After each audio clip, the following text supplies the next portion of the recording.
we all collaborated to develop a system called robotic command system. So what you're going to see here is a robot. It is mentioned basically for the sake of Mumbai NSG commandos. So the principal concept behind this one is to reduce the time of operation. The problem we faced in the Mumbai is it took 60 hours in order to reduce that or nullify the people. So that means there are only 4 terrorists inside the Taj Hotel, but in order to reduce or nullify them, we have fought for 60 hours. The problem is there are innocent people inside. We need to take care of. We should make sure that we don't gonna kill an innocent while firing with the terrorists. So that's a very tricky situation, very tough situation, and it needs a lot of tactics to do that one. So the principal problem is they need to identify who is who.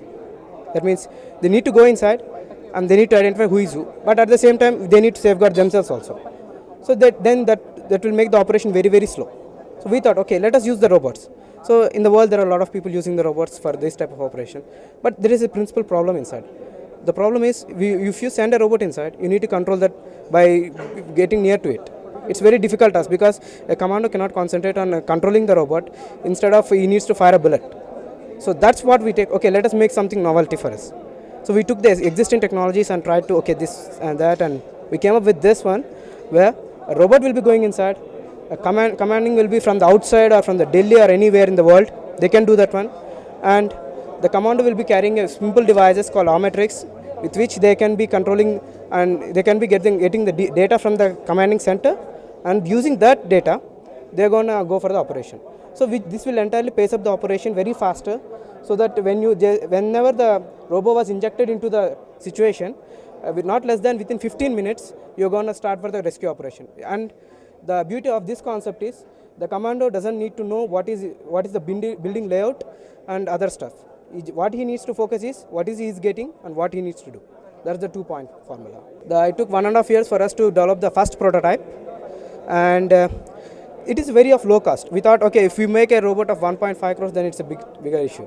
So we thought, okay, let us make this thing cut down. So we got for 1.5 lakhs for the first prototype.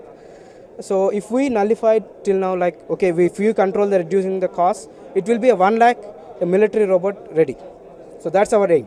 DRDO done a very good job, because whatever we thought, scientists means they are gonna pinpoint everything. There is a myth that scientists will question this and that. At the end of the day, they don't make you to do that one. But the situation is completely opposite here. They are very supportive. Whenever we got a problem, they said, okay, don't bother. We'll be doing this one. Okay, okay, sir. Suddenly we got this failure. Okay, no problem. We'll do other alternative. This is the way.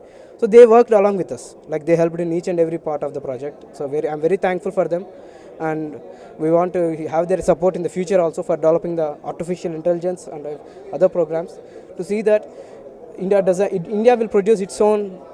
We have Agni 5 right now. So in the next few generations, we will see the operational prototypes where the India is self-reliant in producing its own robots, and see that it will be the leader of the world.